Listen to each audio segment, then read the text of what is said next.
आप सुन रहे हैं समाचार एजेंसी ऑफ इंडिया की साई न्यूज में ऑडियो बुलेटिन।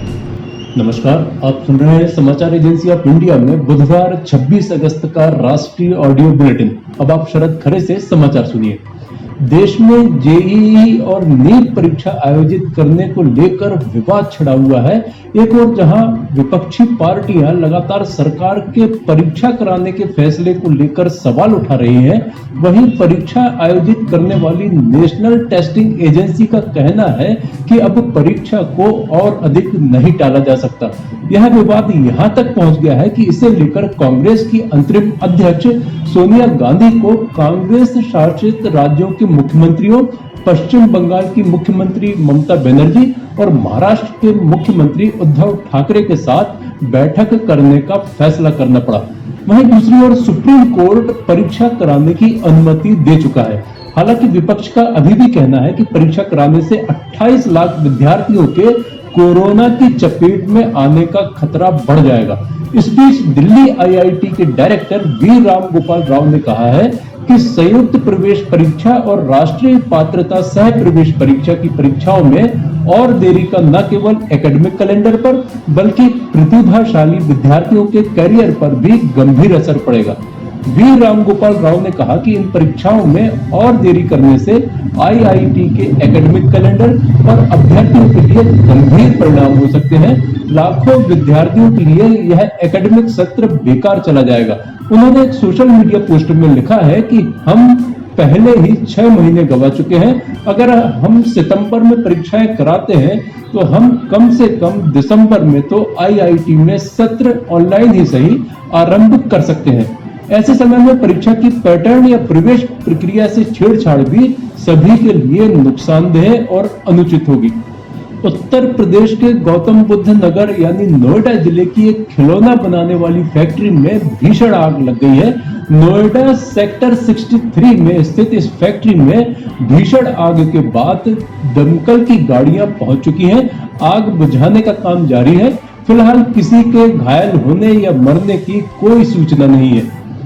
केंद्रीय स्वास्थ्य मंत्रालय के मुताबिक भारत में कोरोना का रिकवरी रेट 76% से अधिक आ गया है। लगातार बढ़ रहे रिकवरी रेट के हिसाब से देश में कुल एक्टिव केस की संख्या यानी केस लोड कुल मामलों की सिर्फ 21.87% बची है। सुबह 8 बजे तक का डेटा दर्शा रहा था कि देश में 24,67,758 मरीज ठीक हो चुके हैं, जिनमें से 63,173 मरीज बीते 24 घंटे में ठीक हुए हैं। जम्मू कश्मीर के गांधीनगर विधानसभा में छोटी सी नदी पर बना एक पुल भारी बारिश के चलते बह गया।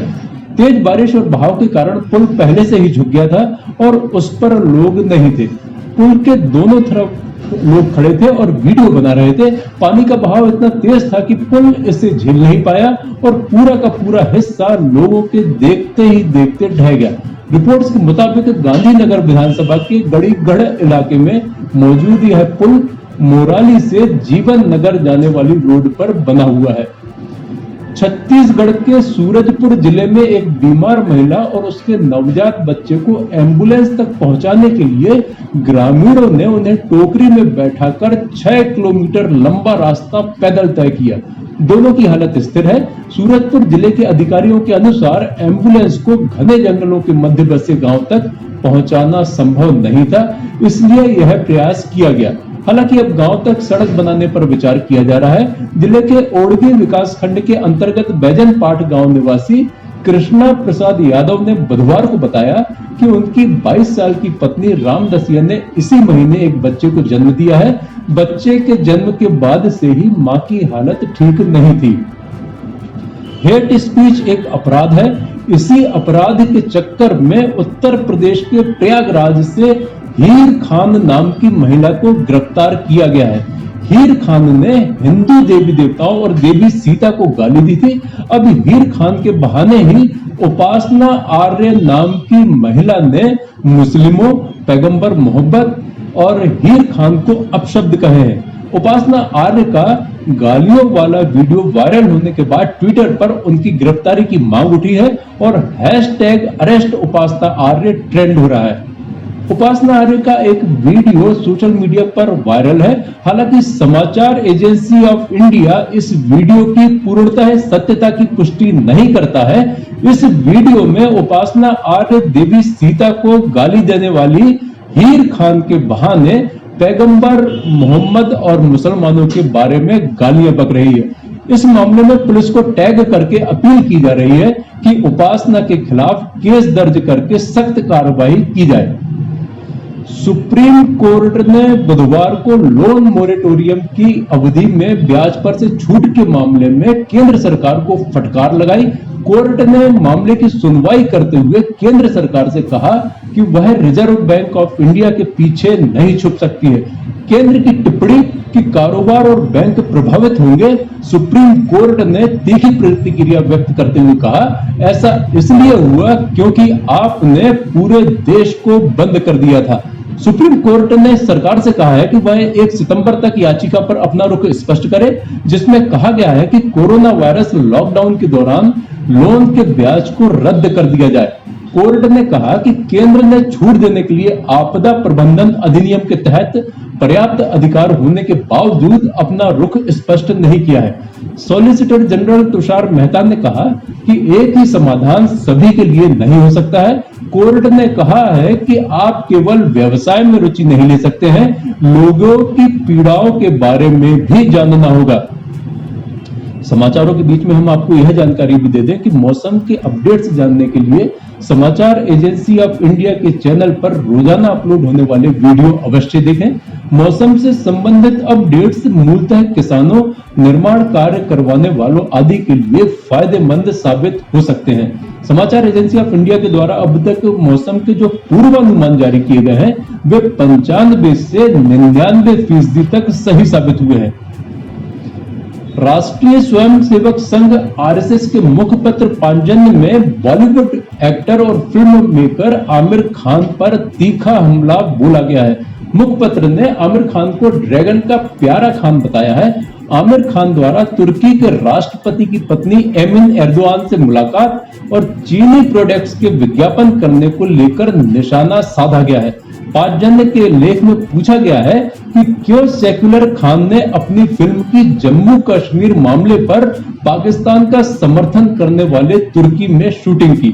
ड्रैगन का प्यारा खान शीर्षक से प्रकाशित हुए लेख में लिखा गया है कि पिछले 5-6 सालों में देशभक्ति वाली फिल्में जैसे Uri the surgical strike, Manikarnika के दर्शकों का भरपूर प्यार मिला है, लेकिन दूसरी ओर कुछ ऐसे अभिनेता हैं जो अपने देश से ज्यादा चीन और तुर्की जैसे दुश्मन देशों को ज्यादा पसंद करते हैं। लेख में लिखा गया है कि चीन में न केवल आमिर खान की फिल्में शानदार कारोबार करती हैं, बल्कि वह भारत में चीन के उत्पादों का धड़ल्ले से विज्ञापन करके करोड़ों कमाते हैं। वह चीन के मोबाइल फोन के ब्रांड एम्बेसडर हैं, जो सुरक्षा के नियमों को खुलेआम अनदेखी करते हैं। चीन में जिस तरह से केवल खान की फिल्मों को प्रचारित किया जाता है, उससे भी उनकी और ड्रैगन की नजदीकियों पर सवाल खड़े होते हैं। पांचजन्य के लेख में आमिर खान और उनकी पत्नी किरण राव से जुड़े कुछ साल पहले के विवाद का भी जिक्र किया गया है। आरएसएस के मुखपत्र में कहा गया है कि आमिर खान वे ही हैं जिन्होंने इंटरव्यू में कहा था कि मेरी पत्नी किरण राव को भारत से डर लगता है, भारत में असहिष्णुता बढ़ गई है। मध्य प्रदेश के रायसेन के ओबेदुल्लागंज ब्लॉक में स्वास्थ्य विभाग को शायद इंसानों और पशुओं में कोई अंतर नजर नहीं आ रहा है। यही कारण है कि लापरवाही की हद पार करते हुए विभाग ने पशुओं और इंसानों को एक साथ होम क्वारंटाइन कर दिया। दरअसल 17 अगस्त को खसरोद ग्राम में एक युवक कोरोना संक्रमित पाया गया। स्वास्थ्य विभाग ने उसे तो कोविड सेंटर भेज दिया, लेकिन उसके परिजनों को एक टपरिया में पशुओं, जिनमें गाय भैंसों का समावेश है, के साथ होम क्वारंटाइन कर दिया। स्वास्थ्य विभाग की टीम ने सूचना वरिष्ठ अधिकारियों को नहीं दी। ग्रामीणों के सौतेले व्यवहार के चलते परिजनों को खाने पीने के लाले पड़ रहे हैं। न खाने को राशन है और न पीने को पानी। ये लोग बारिश का पानी पीने को मजबूर हैं। पीड़ित परिजनों ने बताया कि जब से उन्हें क्वारंटाइन किया गया है, न स्वास्थ्य विभाग के अधिकारी उनकी सुध लेने आए हैं और न ही कोई प्रशासनिक अधिकारी। यहाँ तक कि खुद उनके द्वारा स्वास्थ्य विभाग, तहसीलदार और वरिष्ठ अधिकारियों को कोरोना पॉजिटिव आने की सूचना दी गई थी। उसके बाद भी स्वास्थ्य विभाग के द्वारा एक दिन बाद गाड़ी भेजकर उनके बेटे को भोपाल कोविड सेंटर ले जाया गया।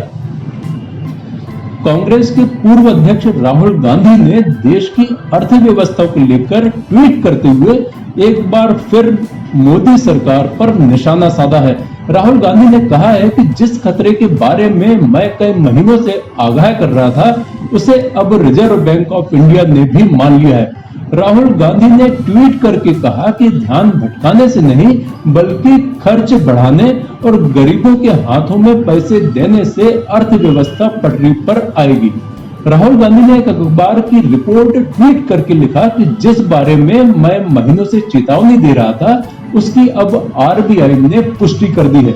सरकार को अब ज्यादा खर्च करने की जरूरत है, कर्ज देने की जरूरत नहीं है। गरीब को पैसा दीजिए, उद्योगपतियों के कर में कटौती नहीं, खपत से अर्थव्यवस्था को फिर से पटरी पर लाइए। मीडिया के माध्यम से ध्यान भटकाने से गरीबों को मदद नहीं मिलेगी, न ही आर्थिक आपदा गायब होगी।